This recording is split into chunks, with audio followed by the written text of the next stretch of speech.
박사님 안녕하셨어요? 예, 안녕하십니까? 지난 시간에는 피부암 전반에 대해서 말씀하셨고요. 예, 그렇습니다. 어떻게 보면 이번 회가 굉장히 중요한 회가 될 것 같은데 이번 회에서는 말씀하신 대로 이제 피부암 예방과 또 조기 진단의 중요성에 대해서 박사님께서 설명하시게 되겠습니다. 예, 오늘은 일상생활에서의 주의사항에 대해서 우선 말씀드리겠습니다. 전에도 말씀드렸지만 자외선에 노출이 가장 큰 문제이기 때문에 어떻게 하면 우리가 이를 현명하게 대처하느냐, 이것이 가장 큰 문제가 되겠습니다. 즉 햇빛이 강할 때 10시에서 오후 4시 사이에 야외 활동을 자제하며 흐린 날도 투과된 자외선 양이 많으므로 안심하지 말고 조심해야 됩니다. 두 번째는 반사에 의한 자외선을 조심합시다. 해변, 모래밭 또는 눈밭, 그리고 그늘에서도 반사에 의해서 자외선이 많이 쬐므로 조심해야 됩니다. 박사님, 흐린 날에도, 그러니까 비 오는 날에도 자외선이 있다는 얘기인가요? 비 오는 날 정도의 그 짙은 구름은 괜찮지만은 약간 흐린 날일 때 우리가 그 햇빛이 쨍쨍한 날보다 그 긴장이 풀어지기 때문에 예.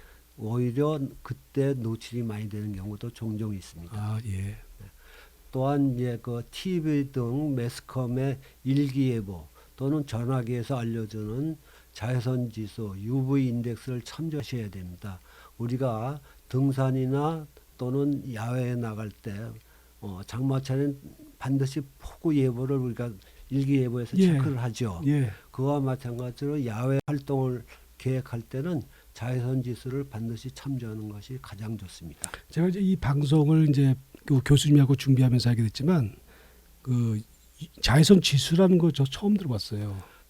그건 국제적으로 다 알려져 있고 매스컴에서도 자외선 지수가 높으면 야외 활동에 대해서 주의하는 방송을 합니다. 예, 이전에 제가 이제 그 어디 야외 활동을 가려고 그러는데 주변에 있던 분이 핸드폰을 이렇게 하더니 자외선 지수를 얘기하더라고요. 예. 어느 정도가 되면 이제 조심해야 되는 그러니까 거죠? 일반 사람들이 그거에 대해서 신경 쓰실 필요가 없는 게 예보를 하면서 다 말씀을 드려줍니다. 그러니까 그 숫자나 그런 거 신경 쓰실 필요 전혀 없습니다. 그 다음에 조심성이 많은 어른보다 10대 이전 청소년에서 과다한 자외선 노출 피해가 주로 많이 발생합니다. 그래서 어떻게 하면 10대 청소년들한테 자외선 노출을 갖다가 위험하다는 걸 알려주느냐, 이것이 그 기성세대의 가장 큰 의무라고 생각합니다. 네. 예, 박사님 이제 어떻게 보면 지금부터가 가장 중요한 것 같아요. 그러니까 이 피부암 예방 유튜버 방송을 저희들이 하고 있는데 지금부터가 이제 박사님께서 말하고자 하시는 어떤 중요한 부분이 있는 것 같습니다. 예, 제가 이제 반복해서 강조하지만 그 조심성이 많은 어른보다 10대 이전 청소년에서 과도한 자외선 노출 피해가 아주 많이 발생합니다. 청소년기에 특히 반복적으로 물집을 동반한 햇빛 화상을 자주 경험한다는 거예요. 한두 번이 아니고. 저도 제 기억 속에는 한 10번 이상 있었던 것 같은데요. 예. 그보다 더 많은 경우에 나중에 성인이 되면 그 사람들 중에서 흑색증을 포함해서 기타 피부암 발생 가능성이 아주 높습니다. 아, 예. 이 부분이 가장 중요하고요. 또한 우리가 그 명심해야 될 것은 특히 6개월 이하 어린이는 주로 보호 장비를 사용하여 자외선을 차단하면 무슨 얘기냐면 선크림보다는 옷이라든가 그 모자라든가 이런 것으로 자외선을 차단하고 차단지수 15 이상의 연고를 얼굴, 손등에 아주 조심해서 넓게 바르는 게 아니라 꼭 예. 필요한 부위만 바르는 것을 권해드립니다. 예. 그러니까 두 가지군요. 예. 두 가지요. 이거는 방송 들으시는 분들도 좀 유념하셨으면 하는 문제 부분이죠. 예, 그 저희 성인들이 우리 어린애 2세를 위한 가장 좋은 방법 중에 하나입니다. 예. 그렇게 안 하면은 이제 중년 이후에 피부암 걸릴 확률이 높습니다. 아주 높아지는 거죠. 네. 그다음에 자외선 차단 연고 선크림을 사용하는 방법에 대해서 말씀드리겠습니다. 충분한 양 충분히 자주 사용하는 것이 원칙입니다. 자외선 연고는 요새는 대부분이 다 그렇게 되어 있습니다만 UVA 및 UVB를 동시에 차단하는 능력이 있어야 되고요. 동시에요. 예. 그다음에 자외선 차단 지수는 15 이상일 경우에는 문제가 없다고 되어 있습니다. 예. 그러나 중요한 것은 화상이요. 햇빛 화상이 쉽게 발생하거나 피부암 병력이 있거나 면역 저하 고위험군이라고 그러죠. 이런 분들은 지수 30 이상을 권합니다. 그러니까 일반인들은 이제 15 이상이면 될 수도 있겠고 예. 그 피부가 센서티브하고 민감하거나 또는 이제 이런 피부 암이 있었거나 예, 그런 분들은 30 이상. 예, 고위험군이기 때문에 30 이상을 권합니다. 또한 사용 방법 및 보관을 볼 것 같으면 우리가 외출 20분 전에 미리 바르는 것이 원칙이고요. 가능하면 2시간마다 새로 두껍게 바르는 것을 권합니다.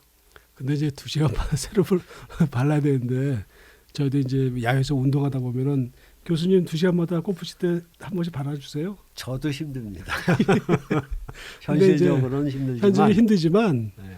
이제 하지만 이제 이 여성분들이나 또 피부가 민감한 분들은 바르셔야 되는 거죠. 예, 그렇습니다. 또한 그 워터 레지선트라고 써 있는 경우라도 수용 후에는 40여 분 뒤에는 자외선 차단 기능을 거의 상실합니다. 이 부분이 땀을 예. 많이 흘리거나 예. 수영을 하거나 샤워를 했을 때는 다시 다시 추가로 발라줘야 새로 되는 바르는 거죠. 것이 중요한 부분입니다. 그러니까 예를 들어서 저 같은 경우는 이제 야외에서 이제 운동하면 땀이 많이 나서 땀을 닦거든요. 예, 그러면 제가 발랐던 그 차단 연고가 없어진 거래요. 기능이 많이 저하됩니다. 그러니까 다시 또 발라주는 예. 게 중요하겠군요.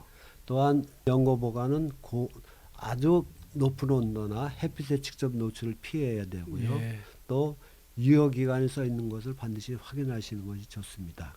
근데 이제 이 여름이 되면 제가 이제 느끼는 거지만 이 선크림이 막 돌아다녀요. 예. 뭐 올해 샀던 거 작년에 샀던 거 막 돌아다니거든요.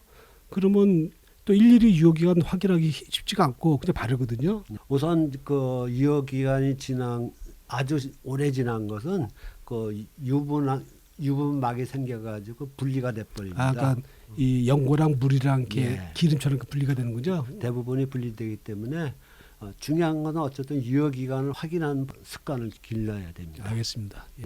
선크림도 중요하지만 우리가 보호 장비를 적극적으로 이용해야 됩니다. 예. 예를 들어서 백내장을 예방하기 위해서는 적절한 크기의 자외선 차단 안경, 즉 선글라스가 예. 반드시 필요합니다. 그다음에 실질적으로 하기는 어렵지만 강한 햇빛 아래에서는 반팔 반바지보다는 긴팔 셔츠, 긴 바지 또는 긴 치마를 권하고 예. 그 옷감을 볼 때 속이 비치는 성문천으로 만든 것보다는 예. 아주 촘촘한 그 형태를 선택해야 합니다. 예. 또한 모자는 우리 일반 야구 모자보다는 차양이 넓은 모자, 그러니까 흔히 중절모, 멕시칸 번거지 그런 것이 자외선을 많이 차단해 줍니다. 그러니까 이제 요즘에 이제 골프를 칠 때 보면은 전에는 이제 야구 모자처럼 앞에만 이렇게 나온 거를 썼는데 요즘은 이제 이 전체적으로 이제 둘러주는 그런 예. 번거지 모자라고 예. 그러나요? 중절모 비슷한 스타일의 차양이 넓은 모자를 예, 그게 더 좋은 선호하죠. 거죠. 그다음에 중요한 것은 특히 6개월 이하의 어린이 같은 경우에는 주로 보호 장비를 앞에 말한 그 예. 옷이나 모자 이런 것으로서 사용해야 되며 꼭 필요할 때만 차단지수 15 이상의 연고를 얼굴, 손등에 아주 조심해서 발라주는 것을 원칙으로 합니다. 그러니까 6개월 이하 어린이는 네. 모자 긴 옷이네요. 네. 그러니까 예. 쉽게 얘기해서 긴 팔에 다 그 선크림을 바르는 것보다는 보다는요. 의복으로 커버해 주는 막아주는 것이 게 더 훨씬 좋습니다. 예. 그 외에 실내 선텐이나 선램프 등 자외선이 나오는 기구는 반복적이고 과도한 이용은 반드시 피해야 됩니다. 예. 또 정신 및 신체를 건강하게 유지하며 과로를 피해서 우리의 면역 기능이 저하되는 것을 방지해야 됩니다. 그러니까 면역 기능이 떨어져 있으면은 아무래도 이 피부암에 걸릴 확률도 더 당연히 높아지는 거죠. 이번 회는 굉장히 중요한 회였던 것 같습니다. 왜냐하면은 자가 진단 또 예방 어떻게 하나. 그래서 이제 말씀하시는 그 내용마다 저희들이 관심이 많이 가는 분야였었습니다. 오늘 말씀 감사합니다. 예, 감사합니다.